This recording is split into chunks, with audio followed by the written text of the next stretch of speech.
Sir ಒಂದು ನಿಮಿಷ ಒಂದು ಸೆಕೆಂಡ್. ನಮಸ್ಕಾರ. ನೋಡಿ, ನಮ್ಮ BBMP ಮಾರ್ಷಲ್ಸು ಎಷ್ಟು ಆ್ಯಕ್ಟಿವ್ ಇದ್ದಾರೆ ಅಂತಂದರೆ, ಕಸ ಇವತ್ತೇನಾದರೂ ಬೆಂಗಳೂರಲ್ಲಿ ಕಾಣಿಸ್ತಾ ಇಲ್ಲ ಅಂತಂದರೆ ಇಟ್ ಈಸ್ ಬಿಕಾಸ್ ಮಾರ್ಷಲ್ಸ್ ಕೆಲಸ ಮಾಡ್ತಾ ಇದ್ದಾರೆ. ನಮ್ಮ ಏರಿಯಾದಲ್ಲಿ ಯಾರೋ ಕಸ ಆಗ್ತಾ ಇದ್ದಾರನ್ನ ನಮ್ಮ BBMP ಮಾರ್ಷಲ್ಸು ಹಿಡಿದಿದ್ದಾರೆ. ರಿಯಲಿ ಥ್ಯಾಂಕ್ ಯು, ನಿಮಗೆ ಥ್ಯಾಂಕ್ಸು.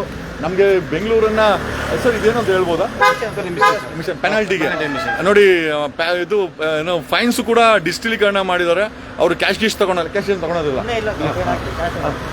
ಓಕೆ ನೋಡಿ, ಇಲ್ಲಿ ಯಾರೋ ಒಬ್ರು ಕಸ ಆಗ್ತಾ ಇದ್ರಂತೆ. ಐ ಥಿಂಕ್ ಏನೋ ಈ ಆಟೋದವರು ಹಿಡಿದು ಪೆನಾಲ್ಟಿ ಆಗ್ತಿದ್ದಾರೆ. ದಯಮಾಡಿ ಏನು ಹೇಳಕ್ಕೆ ಇಷ್ಟಪಡ್ತೀರಾ ಸರ್? ಒಡಿ ಒಂದು ಏನು ಸಾರ್ವಜನಿಕರಿಗೆ ಏನು ಹೇಳಕ್ಕೆ ಇಷ್ಟಪಡ್ತೀರಾ? ಅದೇ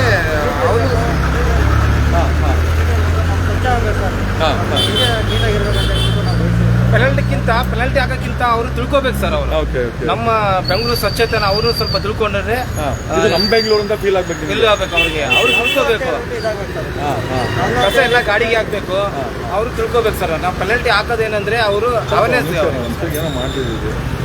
ಏನೇ ನೋಡಿ, ಬೆಂಗಳೂರಲ್ಲಿ ನೀವು ಕಸ ಬರೀ ನಿಮ್ಮ ಗಾಡಿ ಹಿಡಿಯೋದಲ್ಲ, ನಿಮ್ಮ ಕಸ ಹಿಡಿಲಿಕ್ಕೂ ಕೂಡ ಇಲ್ಲಿ ಫೋರ್ಸ್ ಇದೆ BBMP ಅವರು. ಎಷ್ಟು ಜನ ಇದ್ದೀರಾ ಸರ್? ಎಷ್ಟು ಜನ ಇದ್ದೀರಾ? ನಾವು ಇಬ್ಬರು sir, Mallikarjun marshal. I mean entire BBMP limits ಅಲ್ಲಿ ಒಂದು 1,200 ಜನ ಇದ್ದೀರಾ? ವಾರ್ಡ್ಗೆ ಹೋಗೋರು. ಓಕೆ. ದಿನ ಎಷ್ಟು ಪೆನಾಲ್ಟಿ ಹಾಕ್ತೀರಾ ಅಂದಾಜಾಗಿ? ಪೆನಾಲ್ಟಿಗಿಂತ ಅವೇರ್ನೆಸ್ ಕ್ರಿಯೇಟ್ ಮಾಡ್ತೀರಾ? ಪೆನಾಲ್ಟಿ ಆಗ್ತಾ ಇರ್ತೀವಿ ಸರ್. ಎಲ್ಲೆಲ್ಲಿ ಬ್ಲಾಕ್ ಸ್ಪಾಟ್ ಅಲ್ಲಿ ಕಸ ಹಾಕಿದ್ರೆ, ಹೊರಗಡೆ ಬಿಸಾಕಿದ್ದಾರೆ, ಆಗ್ತಾ ಇರ್ತೀವಿ ಸರ್. ಓಕೆ. ಏನೋ ಥ್ಯಾಂಕ್ಸ್ ಅಲಾಟ್. ಇವ್ರನ್ನ ಪರಿಚಯ ಮಾಡಿಸ್ಬೇಕಾದಾಗ ಪರಿಚಯ ಮಾಡಿಸಿದೆ. Thanks a lot.